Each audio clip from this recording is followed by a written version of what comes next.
Bienvenue fidèles téléspectateurs dans cette édition du journal sur la RTNC. Rencontre le mardi 3 juin de l'ancien chef de l'État de la RDC Joseph Kabila Kabange avec les membres du Barza intercommunautaire du Nord Kivu. Au centre des discussions, la paix et la cohésion sociale. Reportage Rigobert Bazongo. Les membres du Barza intercommunautaire du Nord Kivu ont échangé le mardi 3 juin à Goma avec le président honoraire de la RDC, Joseph Kabila Kabange. Les discussions ont tourné autour de la paix et la cohésion sociale. Ils ont mis un accent sur le dialogue en guise de recommandation pour résoudre la crise qui secoue actuellement la RDC en général et le Nord Kivu en particulier, a fait savoir Kitsa Muombo Olivier, président de cette structure des différentes communautés du Nord Kivu. Selon lui, le chef de l'État honoraire est disposé à œuvrer pour la paix en faveur des Congolaises et Congolais. Explication Kitsa Muombo Olivier. Nous avons répondu à cette invitation. Les raisons pour lesquelles vous nous avez dit ici, venir pour les rencontrer et écouter ce qu'il avait à nous dire. Il nous a parlé autour de la paix dans notre pays en général et la province du Nord Kivu en particulier. Et donc tout ce que nous avons parlé tourne autour de la paix. Bien, nos recommandations est que personne n'ignore la situation que traverse notre pays actuellement. Nous avons recommandé qu'il y ait un dialogue. Nous, comme Barza intercommunautaire du Nord Kivu, la préoccupation du président honoraire rencontre les missions originelles de la création de cette structure, sont entre autres la prévention des conflits entre les communautés, les règlements des conflits à l'interne, la réconciliation, la cohésion et la paix. Et donc, à cela, nous avons recommandé qu'il y a beaucoup de processus qui sont mis en marche et ces processus pouvaient nous amener à une paix durable. C'est ça ce qu'a été notre recommandation. À noter qu'ils étaient 30 délégués de 10 communautés, dont 9 du Nord Kivu et une représentant les autres provinces, dans cette rencontre avec l'ancien président de la République démocratique du Congo. Campagne de consultation et de prise en charge gratuite des maladies mentales, la consommation abusive de la boisson et du chanvre sont à la base de beaucoup de cas de troubles mentaux observés chez les jeunes en ville de Goma. Reportage Laurent Nyangé. La consommation abusive de la boisson et du chanvre est à la base de beaucoup de cas de troubles mentaux observés chez les jeunes ces derniers jours en ville de Goma. L'infirmière Kaindo Kanzira Abigail l'a précisé lors du lancement de la campagne de consultation et la prise en charge gratuite des maladies mentales au centre Tumaini. Des psychothérapies sont offertes aux patients selon les pathologies constatées. Elle y revient. Pengine ni makazi za maumivu ya kichwa kama macefali yenye ziko après vita yenye tumepata. Pengine ni makazi ya mainerezi kwa watoto kwa mitanda na pengine ni watoto wenye biko na akili ya kidogo sana. Ndio makazi tuko naona sana epi na bajene ba mingi matrouble hapo iko dina kunywa pombe sana na kuvuta bangi.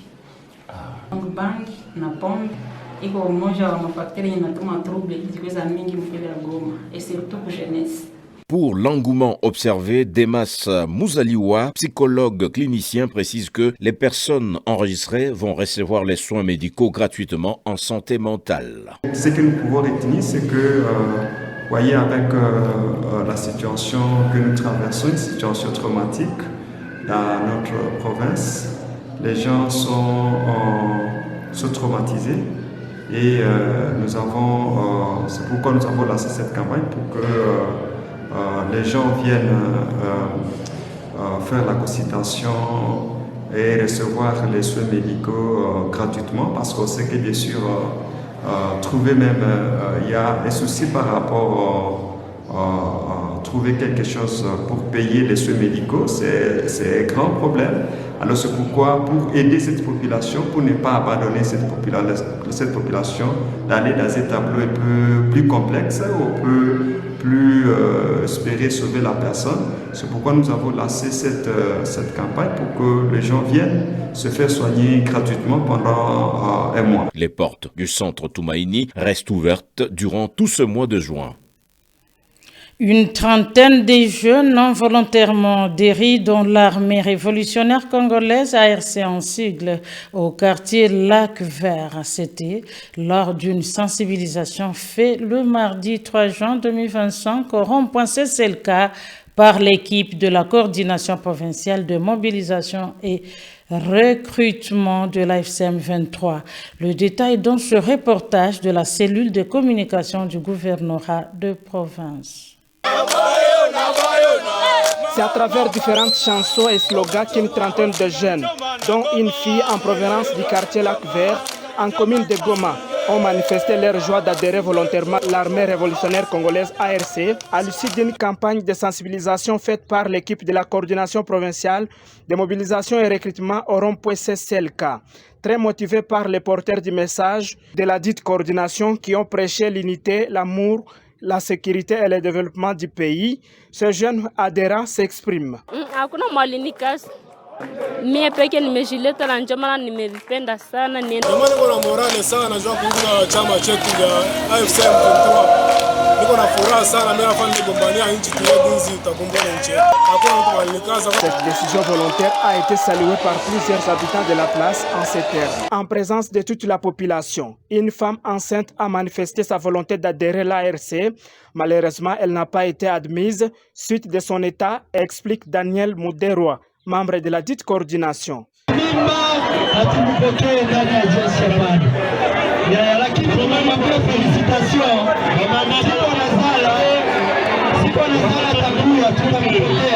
Au cours de cette sensibilisation, plusieurs préoccupations ont été soulevées par les habitants de la place, notamment celles liées à la paix, la sécurité et la fiscalité. Les membres de la coordination provinciale de mobilisation et recrutement ont porté des réponses favorables à ces différentes questions, tout en s'engageant à transmettre les autres doléances à la hiérarchie du mouvement AFCM 23. Persistance de l'occupation des trottoirs des piétons par les vendeurs et vendeuses de divers articles au niveau de Joli Hôtel jusqu'au rond-point Rutshuru. Ils disent être à la recherche de la survie, dossier présenté par Laurent Nyangué. Du côté Joli Hôtel, les trottoirs réservés aux piétons sont envahis par des vendeuses et vendeurs qui étalent leurs marchandises au détriment des piétons. Votre chaîne a fait de nouveau ces constats ce mercredi 4 juin 2025 au cours d'une descente. Interrogés quant à ces marchands disent être à la recherche de la survie, mais sont prêts à regagner le marché public pour leurs activités. Par ailleurs, d'autres marchands se plaignent de la multitude de taxes qu'ils payent sans conviction. Ils voudraient voir l'autorité établie s'y pencher pour une solution. uko wa 4,600 uko wa 1,000 uko wa 9,000 kama 900 na kuko wa 15,000. Ndio tunajiuliza tulipe nani tuache na nani. Sasa tunabauliza ni wa wapi wa mambo ni wa Mkahembe, wengine wa Kumeli, wengine wa kama ni wa wapi. Na wanatukanga vitu juu ya 1,000. Na wanatukanga vitu juu ya 1,000. Ndio tunajiuliza na ndio pekee wanajituma wala wakombozi ndio. Rappelons que l'occupation de ces trottoirs destinés aux piétons expose toujours ces vendeuses et vendeurs au danger des. Le programme d'assainissement au quartier Mabanga Sud évolue positivement selon le responsable de cette entité de base.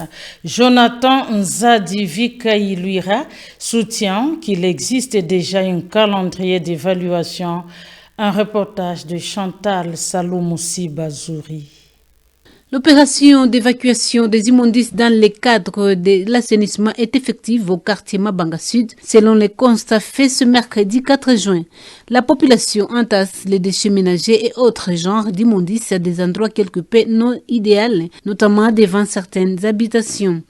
Lever de la population est que l'évacuation soit très expéditive. C'est les journées que la montre anabitia pembeni sasa wanapita wanavirekupere hapana kuwakia hivi maana mkate wote wanatia barabara gari kipapita leo sasa vitamati mtu haiko duru kutia vitu hapa hivi na nani na wana conversion na gari leo envie yangu basi mata mfano hata 11h tunapita 11h par exemple maana asubuhi tu wanatia donc ça 11h wanapita wanarekupere vitu vyao vyote. Pour le chef de quartier Jonathan Zadi, ces programmes d'assainissement évoluent positivement.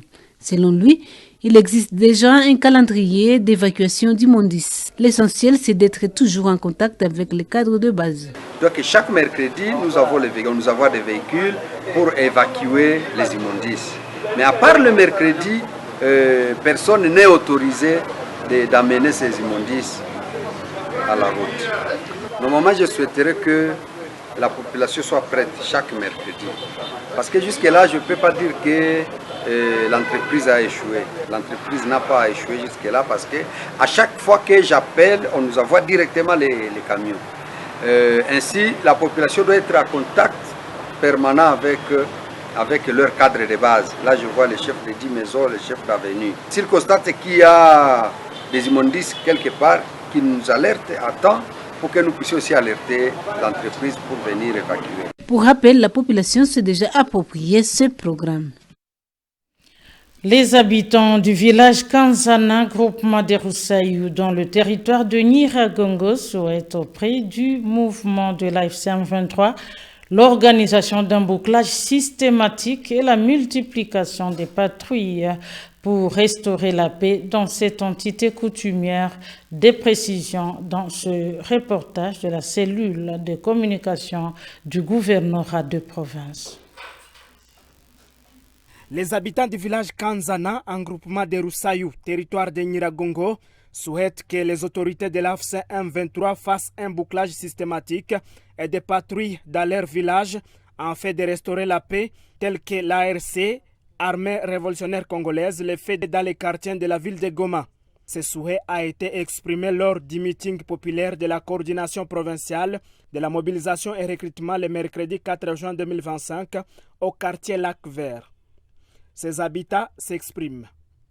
Vraiment, AFC barème 23, comme tu as ici, renforcer patrouille, au moins à partir de 19h ou à 18h juste, parce que tu peux tester Kassan.